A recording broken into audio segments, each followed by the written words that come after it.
Elmore, and I'm calling to order the July 12th, 2023 Historic Preservation Council meeting.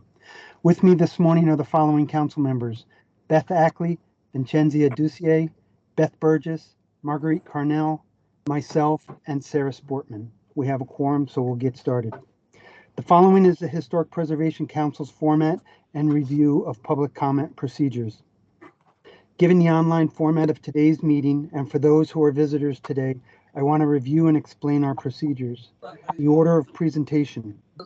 I will read each motion and ask for the motion to be moved and seconded. Staff will present the agenda item to the council. Council members will have an opportunity to ask questions. Jonathan, can you kill those mics? I can, but I don't hear it anymore. Okay. I'll keep an eye on it. Thank you. If called upon by staff, a representative of the organization may offer statements or address council's questions. For members of the public who wish to speak to the agenda item, we ask that you identify yourself and your affiliation. After all questions have been addressed and statements made, a roll call vote will be taken.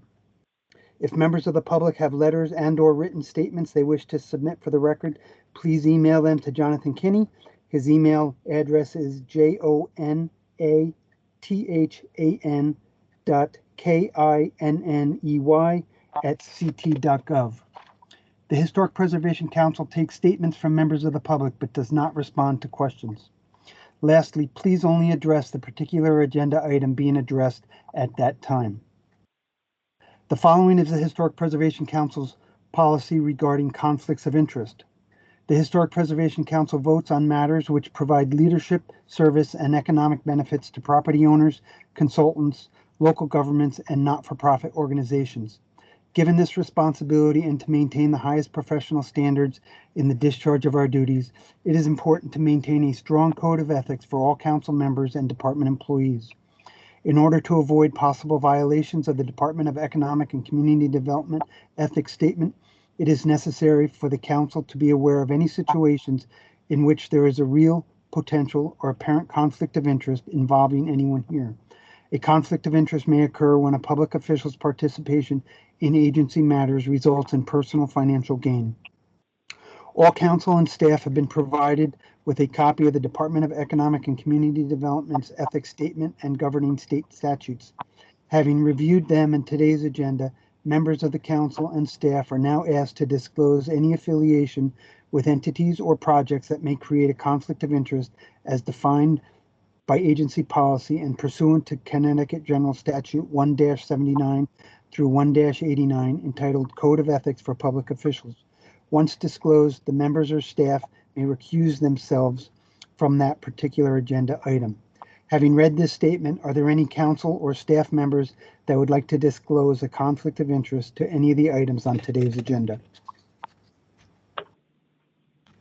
I'd like to just ask a quick question. I said I didn't have anything to disclose, but I have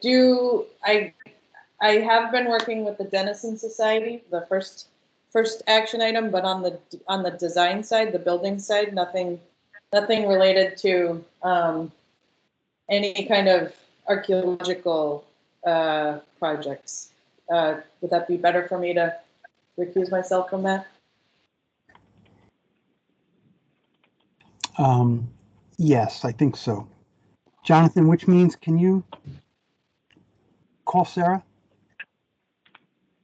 Yes. Thank you, Beth. Anybody else? Okay, first item on the agenda is meeting minutes. The meeting minutes were provided to council members in the OneDrive. Were there any corrections to the minutes as presented? Tom, this is Marguerite. I did not attend last month's meeting, so I was going to abstain from approval.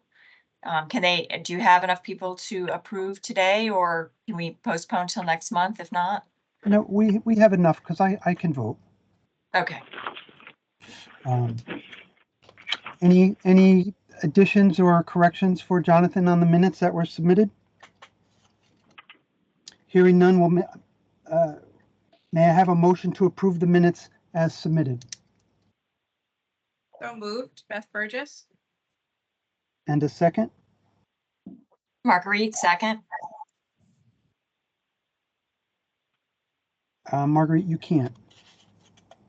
Sorry. Can I have another second? V, second. Thank you. And then we'll take a roll call vote to approve the minutes. Beth Ackley, Aye. Via Ducier, Aye. Beth Burgess, Aye. Margaret, you're gonna not vote. I will vote yes, yay, and Sarah Sportman. Aye. Very good. Good, motion carries. Thank you. Tom, this is Jonathan. I'm sorry. Can you repeat the firsts and seconds for the minutes? Yes, absolutely. The motion was first by Beth and seconded by V. Thank you. And Sarah has rejoined us for the first item. Great. Thank you, Sarah. The first item on the agenda, or the next item on the agenda, is 5B1. The Historic Preservation Council votes to award a survey and planning grant funded by the Community Investment Act of the State of Connecticut to the below-listed applicant in the amount shown. All grant guidelines and state requirements shall be met by the below-listed applicant upon receipt of a grant as administered by the Department of Economic and Community Development. Staff recommends the application for funding. The applicant, Denison Society Incorporated. Project, Geophysical Survey for Human Burials at the Denison Burying Ground, dated 1698, located at Williams Avenue, Mystic, Connecticut. Grant amount of $5,000. May I have a motion to bring this to the table for discussion? So So- moved. Just a second. I just have to make a note that Sarah's attending here. Okay, and a second? I'll second. What was that? Sarah Sportman. Okay, thank you, Sarah. And a discussion. Mary? Hi, good morning, everybody. So yes, staff does approve, approval. Staff recommends approval of this application, sorry. I think the initial impetus for this project was that the Denison Society wants to reinstate a flagpole that was on the property a while ago, and they realized that due to a bunch of other circumstances, like the widening of a road, the laying of trolley tracks, the movement of headstones, basically to make it easier to mow, they just have no idea, not no idea, but they would just like to know where the burials are so that they don't do any ground disturbance that's going to disturb a burial. So they're applying for one of our, the new, not new anymore, but our newish grant, the geophysical survey for human burials. Jess Brown submitted the application, but he's not here. So I'll be happy to take any questions or concerns. I'm on by audio. Oh, great. Good. Mary, I'll get started. What is the project size, the burying ground plus the right of way? Yeah, I Did see that in there. Jess, do you know? It's approximately 0.71 acres. Okay.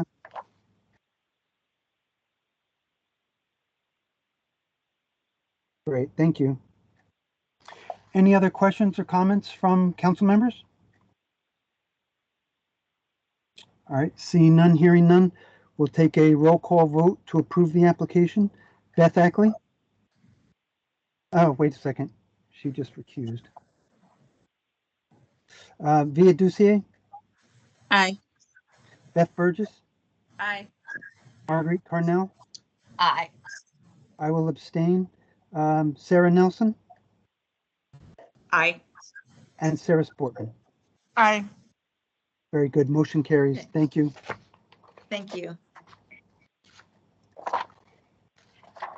Thank you, Sarah. Next item on the agenda is 5B2. The Historic Preservation Council votes to recommend the award of a survey and planning grant funded by the Community Investment Act of the State of Connecticut to the below-listed applicant in the amount shown. All grant guidelines and state requirements shall be met by the below-listed applicant upon receipt of a grant as administered by the Department of Economic and Community Development. Staff recommends the application for funding. The applicant, Calvary Episcopal Church, Stonington. Project, consulting services of a 36 CFR qualified architect to prepare a condition assessment for Calvary Episcopal Church dated 1847, located at 27 Church Street in Stonington, Connecticut.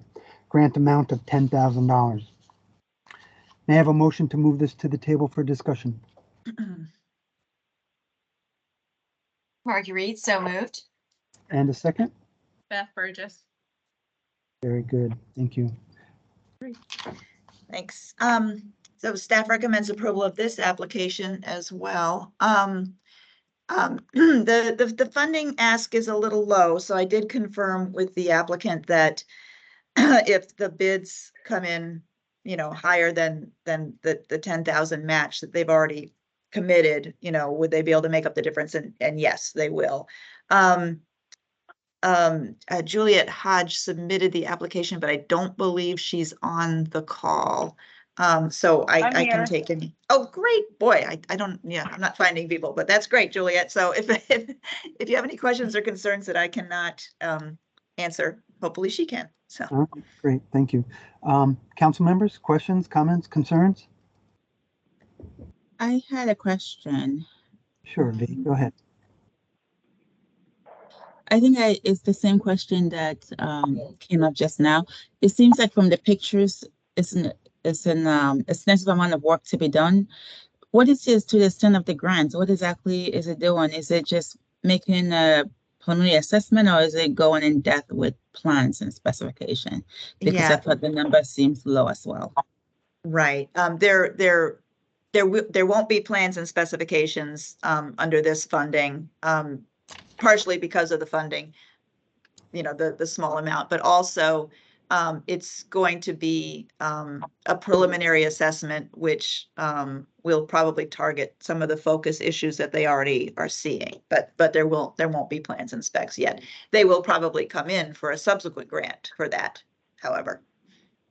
So this is very preliminary then. Okay. Yes. Then it makes sense. All right. Thank you. Marguerite? My question is, will there be existing plans drawn of, existing conditions, plans and elevations, or is that excluded from the scope too? Generally, I mean, if the consultant can provide them within the budget, we encourage that. But again, this is a smaller budget than usual, so probably they would not be included in this. They can, in the RFP, they can do a request for, additional alternatives and put stuff like that in, just in case. And then, of course, there's always a pre-bid meeting where prospective bidders can come and get a better idea of what the scope of the project is, so that they can, provide a better, the best budget possible. Anybody else? Questions or comments? All right, hearing none, we'll take a roll call vote to approve the application. Beth Ackley, Aye. Via Ducier, Aye. Beth Burgess, Aye. Marguerite Carnell. Aye. I will abstain.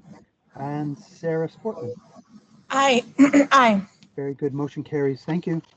Thank you. Thank you. Next item on the Hey, agenda. Tom, I'm sorry, it's Jonathan. Was that five yeses? Yes. And you, Yes, and I have. I think you need to vote as well. Okay, I vote yay. Just for the quorum. Yeah. So we're Thank gonna you. need that, we're gonna need that moving forward then all along. Yes, I agree.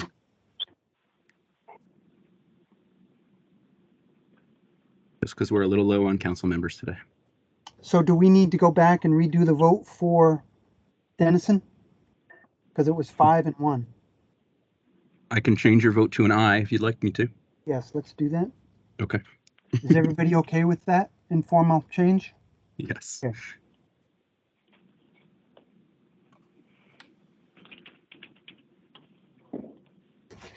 straight. Good catch, Jonathan. All right, next item on the agenda is 5B3.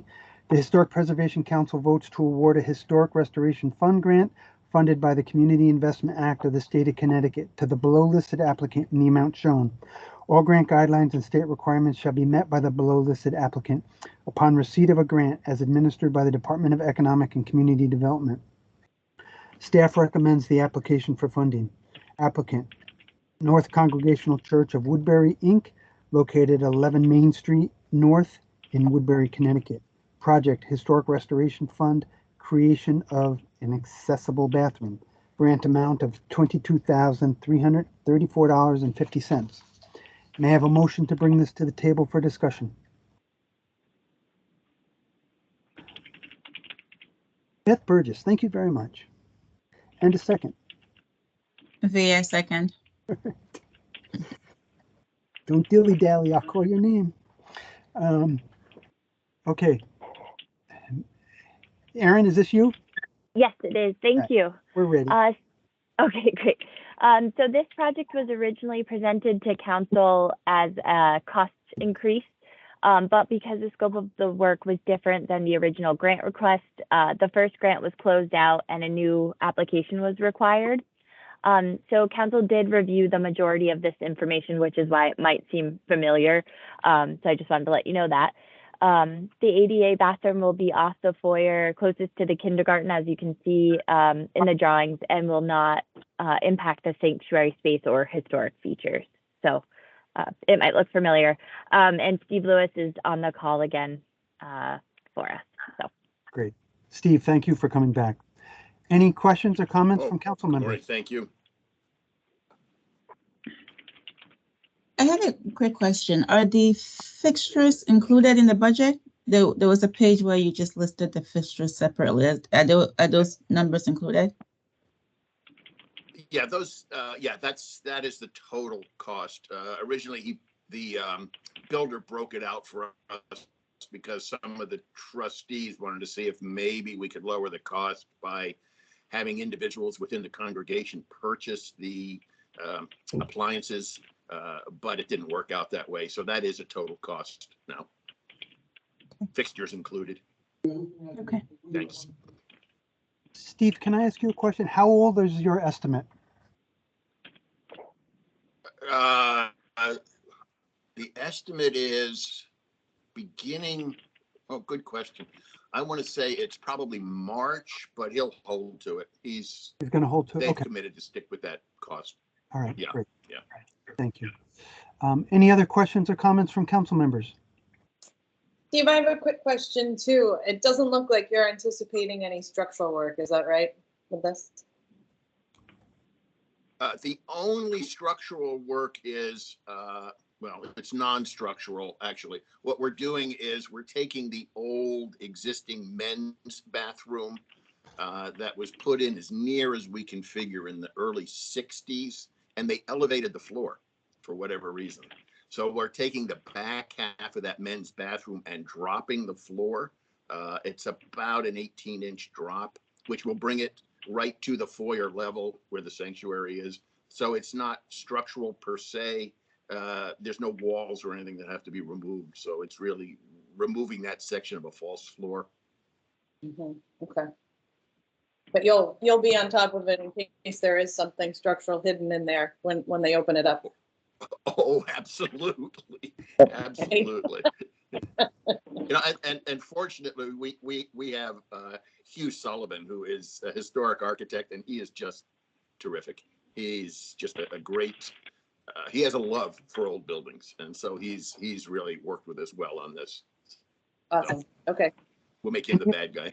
Any other Thanks. questions, comments, concerns from council members? Well, because of what Beth just said, my only question, maybe you had it and I missed it. Did you have any allowance for the unforeseen contingency? Well, we'll cover it. We did not put that in the grant, again, because the builder has fully committed to this cost. You know, he's again, it's a great group. They're affiliated with Hugh Sullivan. And so he's going to really work with us to stick with this And if there is a contingency, we'll take that out of our maintenance budget. I think based on the scope of work, the cost seems reasonable. So if you work with them before, then I think you'll be fine. Great.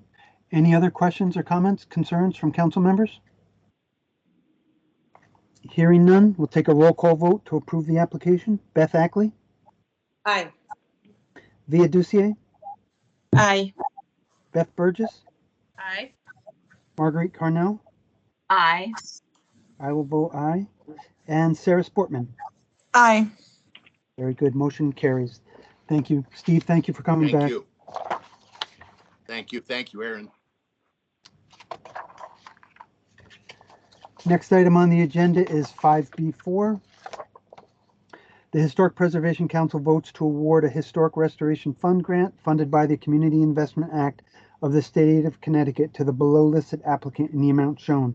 All grant guidelines and state requirements shall be met by the below listed applicant upon receipt of a grant as administered by the Department of Economic and Community Development.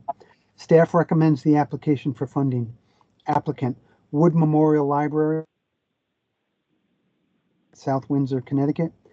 Project, Historic Restoration Fund, roof replacement, foundation repairs, window restoration, and attic installation.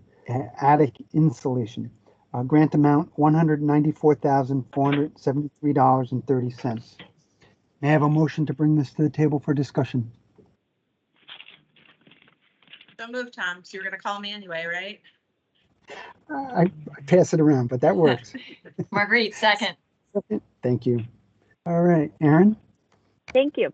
So Wood Memorial Library completed a survey and planning grant for a condition assessment of the full building, which resulted in an HRF application last year. But after staff reviewed the application and photographs of the front steps, we thought more investigation in that particular area was needed before the HRF application was presented to the council. So with thanks to Mary and the council, the library was awarded a non-matching survey and planning grant so that a structural engineer and his team could investigate the water infiltration and propose a detailed scope of work based on the findings.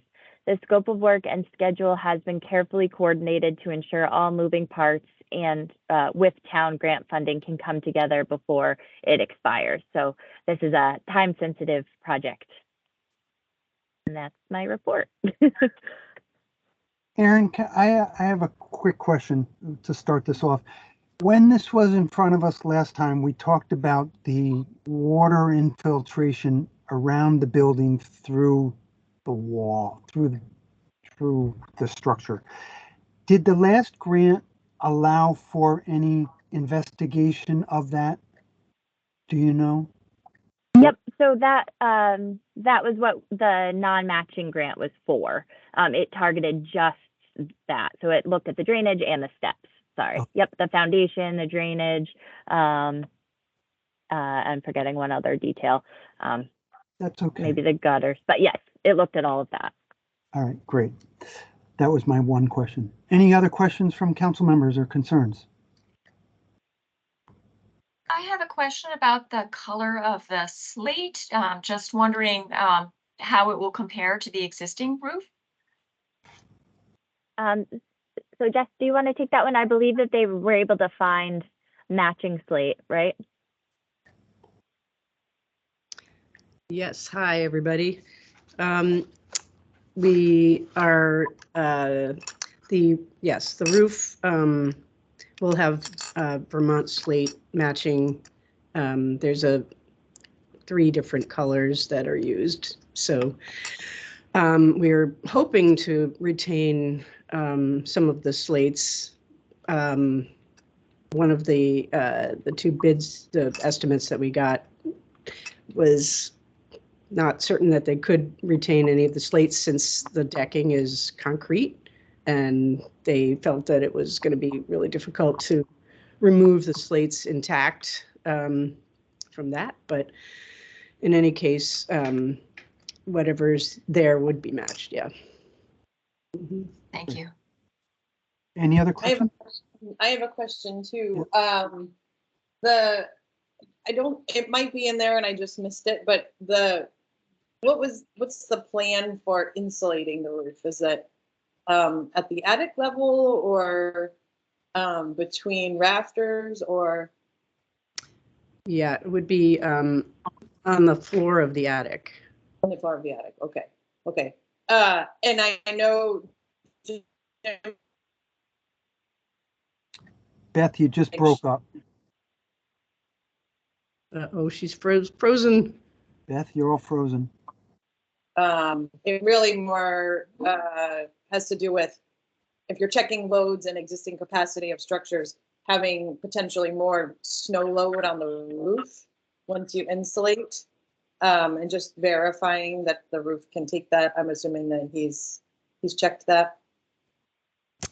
I didn't get most of what you asked. Beth, Sorry. you froze up the first dropped hit out. for your discussion. I think I got a I think I got some of it. So you're asking about the load from snow on the roof after insulation? Okay.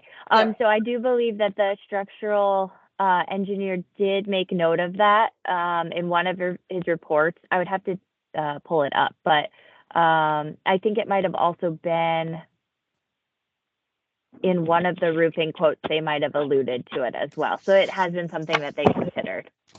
As long as it's taken care of, but I don't need to know how, just Okay. know that someone's on top of it. Okay.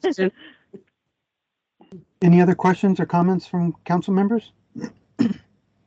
I think in addition to the actual roof would be copper paddles for, ice dams. So that would be the insulation is on the floor of the attic, so that wouldn't be a additional load on the actual roof. Any other questions or comments, concerns from council members? Hearing none, we'll take a roll call vote to approve the application. Beth Ackley, Aye. Via Ducier, Aye. Beth Burgess, Aye. Marguerite Carnell. Aye. I will vote yes. And Sarah Sportman. Aye. Very good. Motion carries. Thank you. Jonathan, are you with us? I am. If council members are okay, I'd like to change my vote for the meeting minutes from abstain to a yes For which item? I'm sorry. for the meeting minutes. Oh, yes, of course.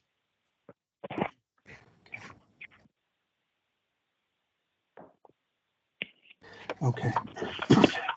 Next item on the agenda is 5.5. The Historic Preservation Council votes to award a Historic Restoration Fund grant funded by the Community Investment Act of the State of Connecticut to the below listed applicant in the amount shown.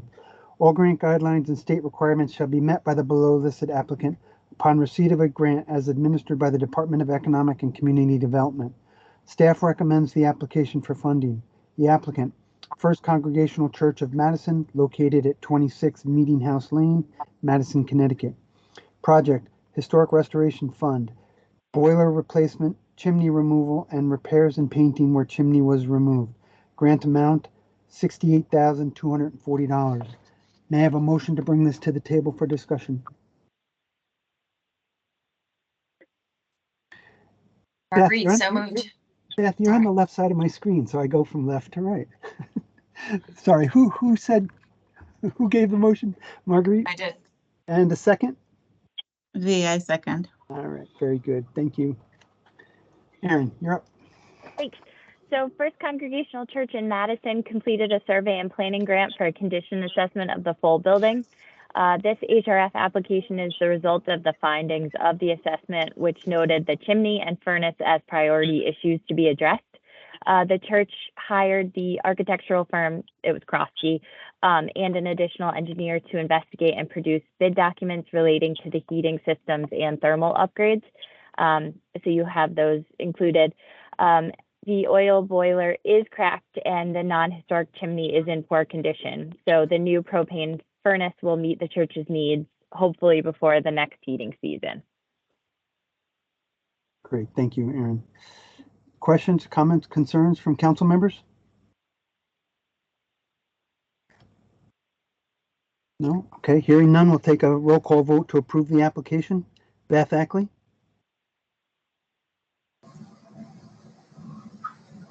Give a thumbs up? There you go. Aye. All right. Aye, thumbs up. Via Ducier, Aye. Beth Burgess, Aye. Marguerite Carnell, Aye. I vote yay, and Sarah Sportman. Aye. Very good, motion carries. Thank you very much. I appreciate it. The church will too. We'll Thank you, talk Gary. soon. Yep. Yeah, bye. Next item on the agenda is 5B6. The Historic Preservation Council votes to award a Historic Restoration Fund grant funded by the Community Investment Act of the State of Connecticut to the below listed applicant in the amount shown. All grant guidelines and state requirements shall be met by the below listed applicant upon receipt of a grant as administered by the Department of Economic and Community Development. Staff recommends the application for funding. Applicant, First Congregational Church of Washington, located at 6 Kirby Road, Washington, Connecticut. Project, Historic Restoration Fund increase for Bell Dunnage replication. Grant amount $21,653. May I have a motion to bring this to the table for discussion? Beth Ackley, all right. And a second. Second? VI second. All right. All right, Aaron. The First Congregational Church of Washington completed their project to replace the bell dunnage and the belfry roof of their historic meeting house, but they are requesting an additional $21,653 to cover the additional cost. And this really was the result of construction material increases, contractor availability, and just schedule with when HRF funding was available to be released. So we're just hoping to meet the extra costs from Cronenberger doing the work. Great. I have a Yes, question. Marguerite. Aaron, was this something that basically you knew when the bids came in kind of thing, and or was it as a result of things you discovered during construction? No, it was right when bids came in. They only got one, and it was just really high, and it was kind of what they could do. Yeah. Yep, understood. Thanks. Marguerite? So granting this additional amount is, we have precedent for it? Yes, Okay, I thanks. think the past couple, there's been a couple from just COVID related expenses that we've been able to do an increase. Okay. Anyone else? Questions, comments? Aaron, the one request I have is moving forward, when you know the original grant is not sufficient, could you make an emergency scramble to get in front of us? So we're approving monies during the project instead of retroactively? Sure. Just, I can't pay my bills retroactively. All right.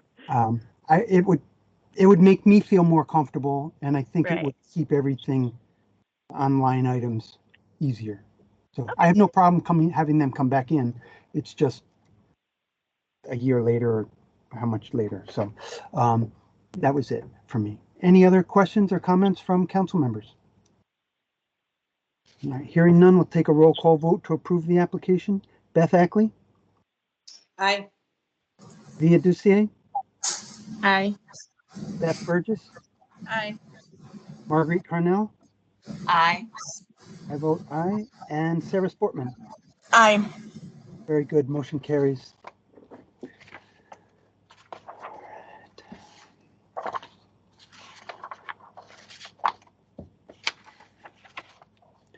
Next item on the agenda is 6B1. So the nomination of Old North Cemetery located at 60 North Street, West Hartford, to the State Register of Historic Places. The Historic Preservation Council votes to list Old North Cemetery located at 60 North Street, North Main Street in West Hartford to the State Register of Historic Places. May I have a motion to bring this to the table for discussion? V so moved. And a second? Marguerite, second. Thank you. Okay. Okay, good morning, everybody. This is Marina Wisniewski, State Register Coordinator. Staff recommends approval of listing of Old North Cemetery located at 60 North Main Street, West Hartford, to the State Register of Historic Places at the local level under Criterion 2 in the area of art, specifically funerary art, represented by the intact collection of monuments spanning 4 centuries of development in West Hartford. The cemetery retains a high degree of integrity, exhibiting funerary markers from the 18th to 20th centuries and a consistent layout.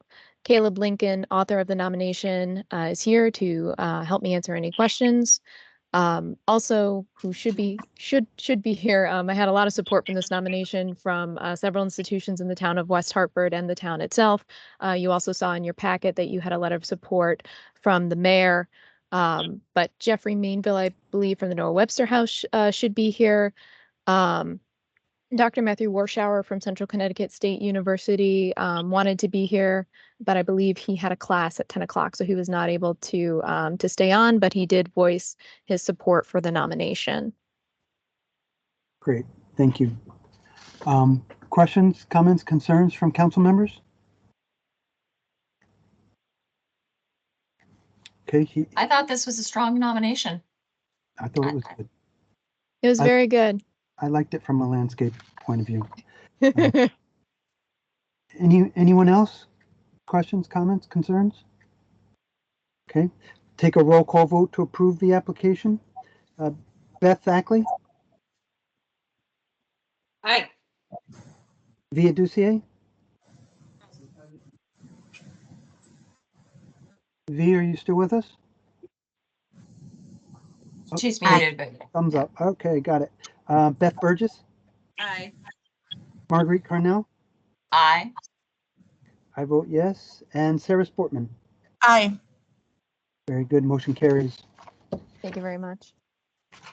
Yeah, thank you all so much. Next item on the agenda is 6B2, nomination of Gunjiwamp, located at 500 Gunjiwamp Road in Groton, to the State Register of Historic Places.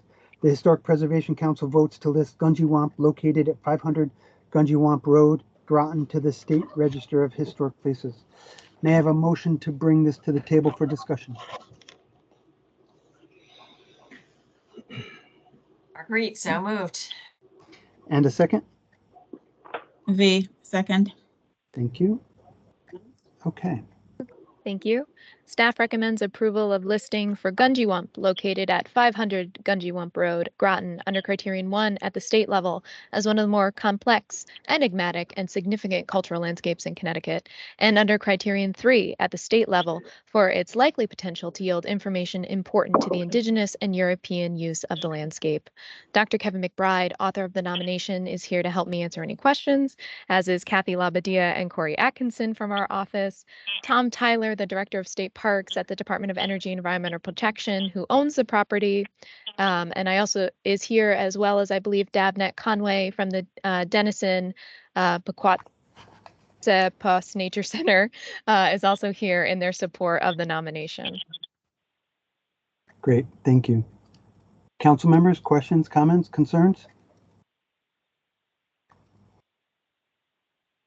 The only thing that I had for a correction in the report, Aaron, was on page 41, number 8. Sorry, Tom, just to clarify, not Aaron, Marina.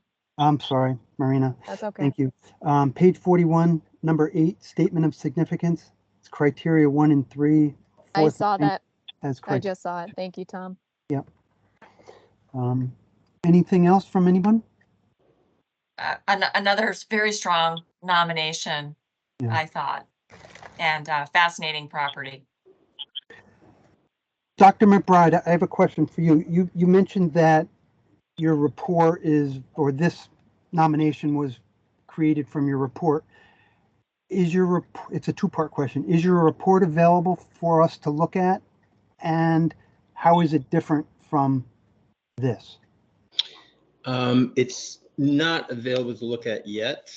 It's substantially completed, but I was waiting to complete it until I received comments on the nomination, and I had some discussions with Dabnett and Corey and Kathy Labadia about the direction of a more public report.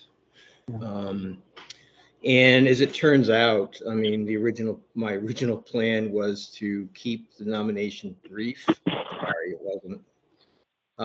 And to have the other report contain most of the information. As it turns out, the nomination has most of the information. There's still some things that I would include in the report that aren't in the nomination, but wouldn't substantially, alter the content of the nomination, just enhance it a bit. Right. No, I thought it was a great read, very informative. Anyone else, council members? Hearing none, we'll take a roll call vote to approve the application or the nomination. I'm sorry. Beth Ackley, Aye. Via Ducier, Aye. Beth Burgess, Aye. Marguerite Cornell. Aye. I will vote yes. And Sarah Sportman. Aye. Very good. Motion carries. Thank you very much, everyone. Thank you.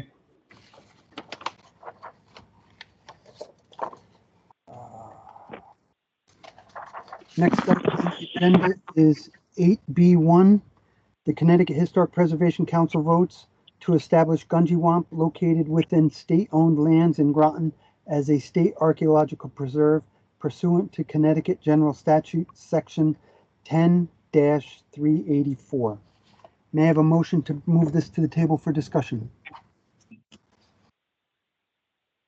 So moved. Beth Burgess. And a second? Marguerite, second. Thank you. Okay, and discussion. Hi, this is Kathy Lavadia. I am the staff archaeologist at the State Historic Preservation Office, and I don't come in front of you guys very often. This is our first preserve that's coming before you in almost 8 years. And so I thought it would just be helpful to point out here, while this listing on the state register is more honorific, the preserve designation does come with some responsibilities. And so before we voted, I know I presented about this earlier this month. I just wanted to highlight some of those things. So the first one is if there's going to be activities that are ground disturbing on the site, it will require a permit or a request from our office in order to engage in those activities. It also comes with criminal penalties. So if somebody intentionally harms the site, there can be jail and fines associated with it. We have been working with, and I'm glad to see Tom Tyler's here. We've been working with the Department of Energy and Environmental Protection, who's actually has jurisdiction over this particular property. DEEP has been great stewards in the past with some of our other archaeological preserves. Really designating something as preserve creates a partnership with our office and whoever the managing agency or individual is, as well as just interested parties. So we look forward to, DEEP now has this responsibility for Gunjiwamp. It's been given to them. I know that the public has a lot of interest in this particular property. And so now we can talk about how we move forward with interpreting it and still protecting the site. So I am happy to answer any questions anyone might have. Great. Thank you, Kathy. Council members, questions, comments, concerns? Not hearing any, we'll take a roll call vote to approve the. Tom, can I I don't know if DEEP or anybody else wants to say anything on behalf of Gunjiwamp? Just very briefly, this is Tom Tyler, the Director of State Parks, just to express my appreciation to the council and staff of, both funding the earlier studies and the two nominations today. I think it's a great step and helping to, both honor and recognize the site, but also genuinely protect it with additional protections moving forward. Just appreciate your support of it and everybody's work to get it to this point. And if she's on, I definitely want to express my appreciation to Davnet and the folks at the Denison Pequot Seapost Nature Center for their stewardship of the property over the years. Thank you again. Great, thank you. Council members, any questions, comments? Hearing none, we'll take a roll call vote to approve the establishment of Gungy as an archaeological preserve. Beth Ackley, Aye. Via Ducier, Aye. Beth Burgess, Aye. Marguerite Carnell. Aye. I will vote yes. And Sarah Sportman. Aye. Very good. Motion carries. Thank you. Thank you. Next item on the agenda is threatened properties. Todd Levine with an update.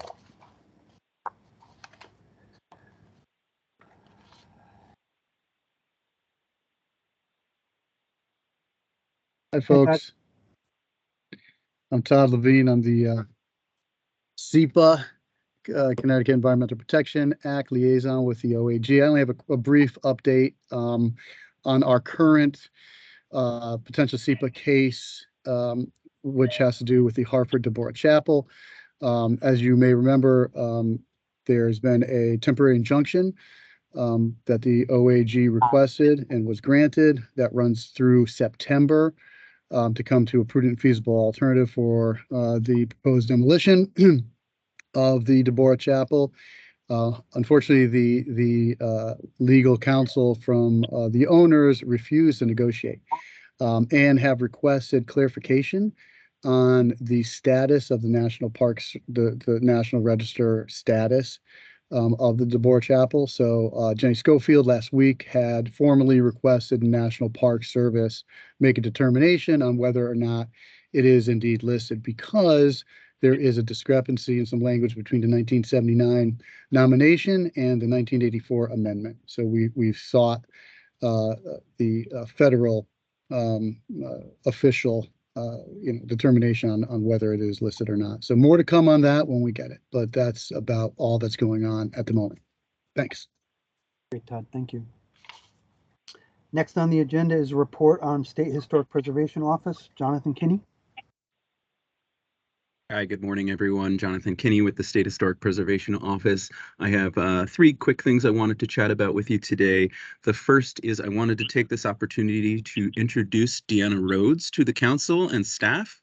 Deanna Rhodes is the Director of Planning and Neighborhood Services at the City of Norwich, and I have been informed by the Governor's Office that her appointment to the Historic Preservation Council has been approved, which is very exciting. We're very happy to have Deanna join us. We are just waiting on a copy of her formal approval letter, which is in legal review, I'm told. So as I anticipate that everything will be squared away and that Deanna will be able to join us for the August meeting.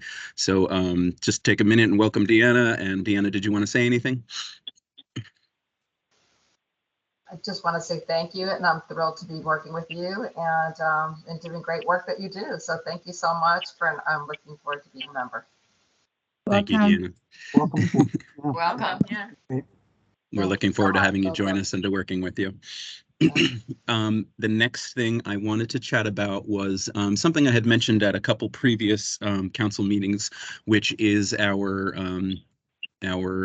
Community Investment Act balance that has really been spent down, the surplus, and our grant schedule, our plan for grant funding going forward. So as many of you know, our survey and planning grants, our HRF grants, and several of our other programs are funded by money from the Community Investment Act, which dates back to 2005, and that comes from the recording of land records throughout the state, which we receive a percentage of. That is split amongst historic preservation, affordable housing, open space, and farmland. But it's a vital source of funding for us to be able to carry out these programs that we work on with council.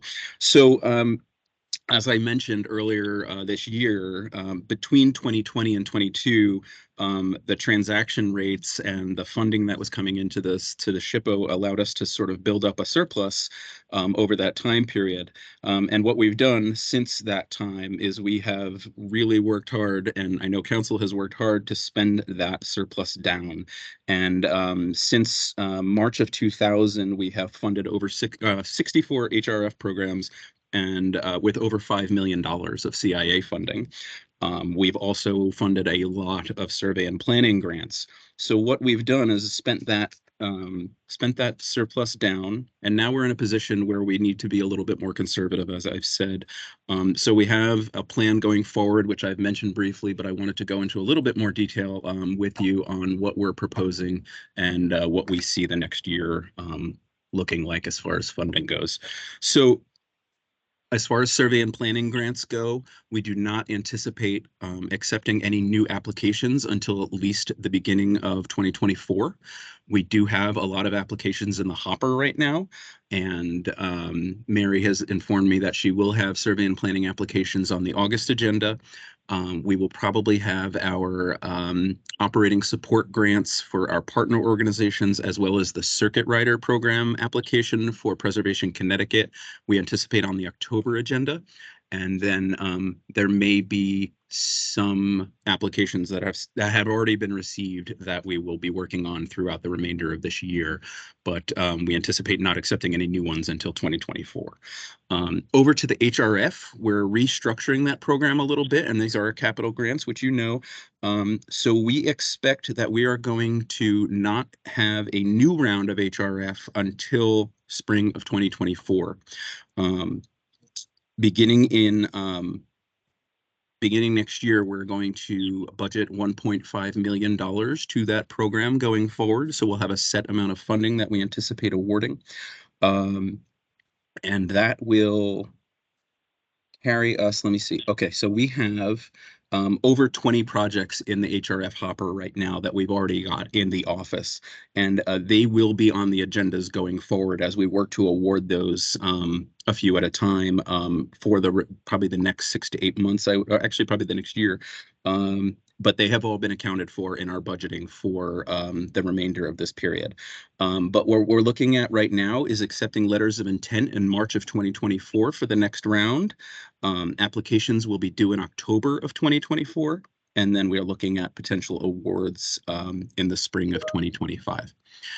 So we expect, and I think Aaron just put in the chat that we expect that the number of applications we're receiving is not going to go down. We expect that we will simply have less money to award, so we're going to have to switch over to a more competitive program, and that's what you'll be seeing as we move forward. Any questions on that? Jonathan, does competitive mean emergencies come first? What does competitive mean? Competitive will mean that we will be figuring out as we move forward, and we're working on this. We'll fine tuning the program, and Aaron just jumped on, I see. But we will have a competitive and probably some sort of scoring system for the applications as we move forward. Because we simply, I don't think we'll be able to, as long as, you know, in the past we've been able to award projects if they were acceptable, we had the money to fund them. We're just not in that position anymore, so we're going to have to make some tough decisions. Aaron, did you have anything to add to that? I was just going to say that they'll be scored, and so we're trying to consider, you know, different criteria. So maybe it'll be specific areas of the state that we haven't awarded funding to, or, you know, underserved communities. Definitely, you know, if it's an urgent situation, we would take that into consideration. So I think going forward, we're talking about having sort of a score sheet with, you know, 1 to 5 sort of ranking systems, and so that's all things to consider. And, you know, maybe at, you know, subsequent meetings, we can get input from the council, you know, how you'd like to see applications look and scored and things like that. And so I was just going to say that I pasted in the chat the deadlines that Jonathan listed below in case, you know, you didn't get to make a note of them. So yeah, it looks like we probably won't accept applications until January 2025. Yeah. That's where we're at. Great, thank you. So yes, I was paraphrasing a very well-written document that Aaron put together, which will be posted on our website and which we're happy to share with you guys, so you have all that information. Good. And then the last. Oh yeah. Can I just jump on a question Absolutely. before we move on? Yeah. Having been on the council now for not that long, 2 years, I guess, I don't necessarily have the backward vision to sort of understand how this fits in the context of past. Do you have any sort of insight there? Is this Is this how Yeah. it was before the speak, the Absolutely, and surplus? I'm sure Yes, some it of the was. council members that have been here for a while can attest. And this goes back before me, but this used to be the way that the program was run. There would be an annual round, and certainly more of a competitive nature. So this is sort of reverting back to the way the program was originally run. And did we get the surplus just because there was more money coming through, more funding coming through, and that's how we got the surplus? Yes. Yeah, we had just larger deposits coming in from the CIA over primarily during the pandemic, but I think it was slightly before that as well. Okay, great. Thanks. Sure. And then the final thing I had to share with you guys was just a quick reminder on the revised schedule for the next few months. Our August meeting has been changed to August 23rd, just an FYI. We are not going to be meeting in September, and then we will revert back to our regular schedule on October 4th. Which I am hoping that we will be able to make our first hybrid meeting where we'll be able to get together in person, and more to come on that, obviously. Any questions? No. All right, Great. thank you. Thank you, Jonathan. Thanks, Next on the agenda is the report on museum properties with Liz Shapiro. I'm back. Liz was not able to attend today, so I'm going to be presenting her report. And I'll just be reading it. Okay, so Liz has reporting that the museums are open and have been experiencing normal summer visitation levels. All of the seasonal hires are working, and their presence has taken quite a burden off of the full-time museum staff.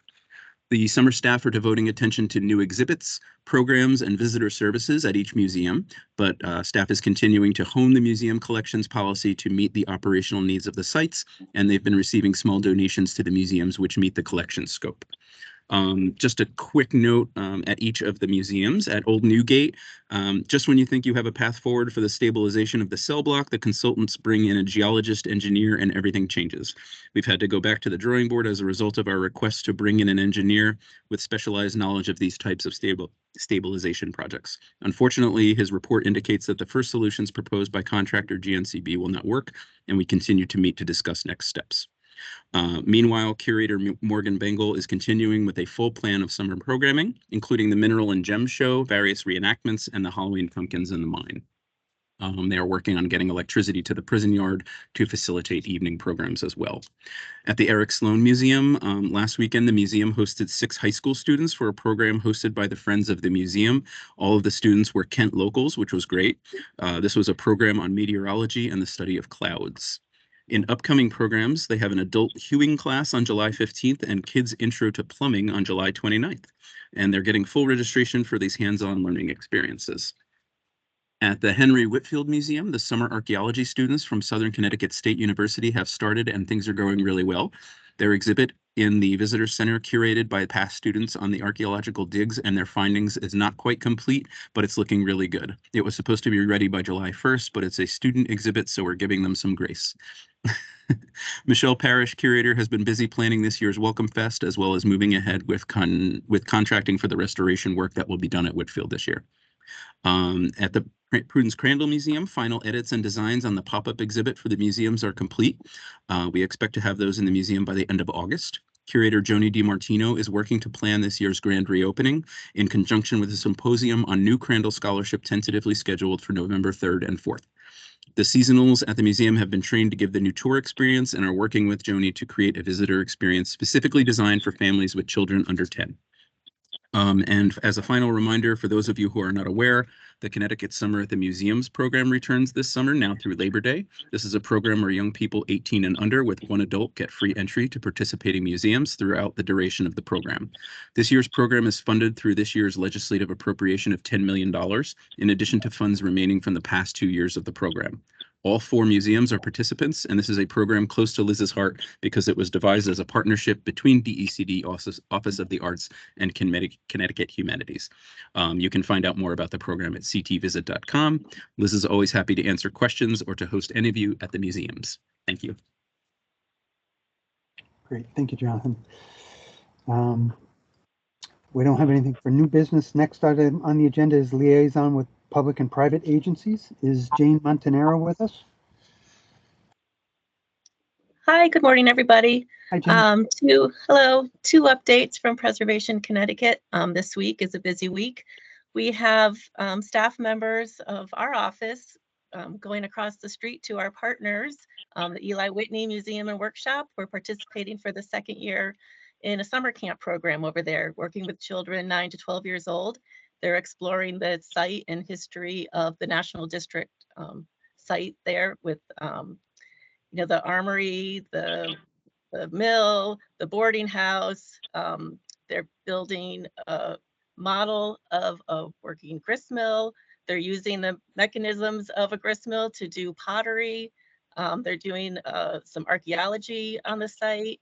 They'll be touring our boarding house and learning how to read floor plans. So very active. We have 3 members of our staff engaged as being guest lecturers for that this week. And so it's a lot of fun. We'll be going back and forth and taking lots of photos and have a good time with the kids. So also this week, at the end of the week, we're accepting applications, pre-applications for maintenance and repair grants. These are for churches exclusively.